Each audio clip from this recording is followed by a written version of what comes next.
These days, it can seem that the world is falling apart. It's a time of uncertainty. Suddenly, our reality has been stripped apart, everything is shut down, and we have to socially distance ourselves from family and friends. I used to love apocalyptic movies. I was like, hey, living in a zombie apocalypse would be kind of cool and exciting. But now that I'm living in some sort of apocalypse myself, it's just not that exciting. Instead, it's just this emotional roller coaster. Hearing news and stories about people being affected by the pandemic is really painful and sad. My prayers and wishes go to all the people in this grave situation right now. For me personally, it's this mental fog that has set over me. There's a sense of panic and I have no idea how long I'll be staying home.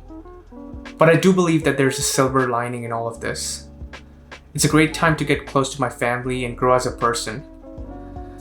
And I believe that we can all use this time to get to know ourselves a little better.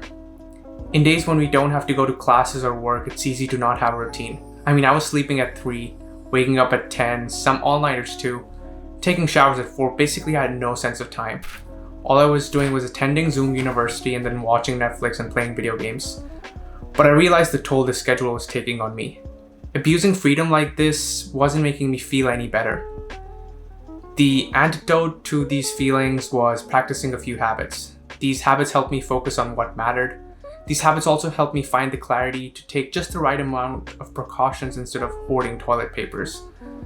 Mental clarity is this feeling of purpose, and with purpose you can take intentional action. These practices are meditating, journaling, and information detox.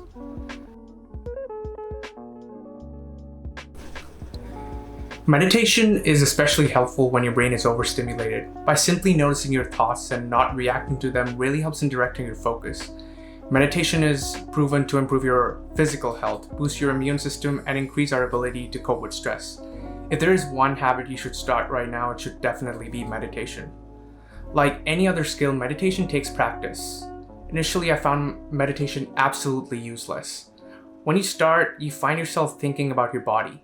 Each sensation is magnified, so I felt like scratching everywhere. I felt like I couldn't breathe because my nose would be partially blocked. But with repetition, subtle changes took place in my thought patterns. Irritation got replaced with acceptance and awareness. For my nose problems, I focused more on the feeling of breathing, stomach expanding and contracting, and that really helped. Initially, my mind would be everywhere, but with time, it has become calmer.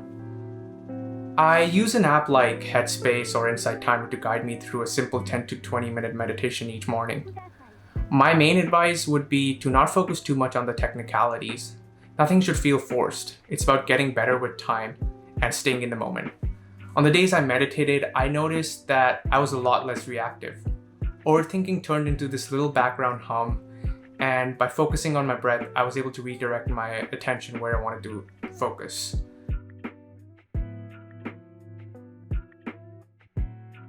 Journaling has been helpful to organize my thoughts. By reflecting on how I'm actually doing and what I want from life, I'm able to simplify the mental clutter of the mind.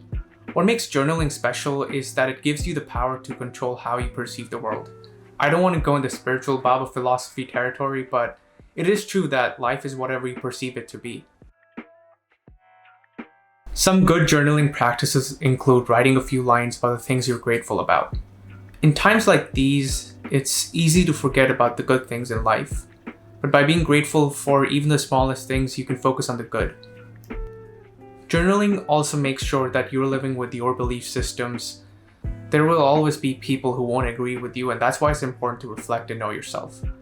I might make a video later explaining my personal journaling method and some methods used by successful people. For now, just know that writing down your thoughts and feelings is very powerful.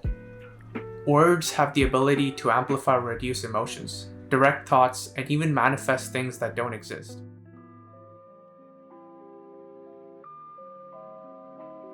The final step to finding mental clarity, and the step which is the most important right now, is doing an information detox or limiting your consumption of information.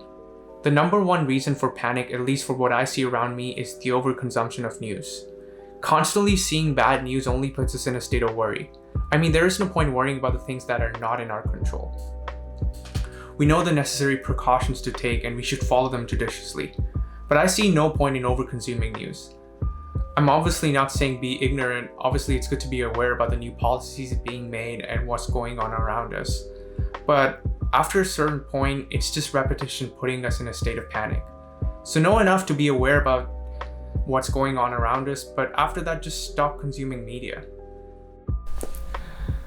So these are the practices I'm following right now to find a little more clarity in life.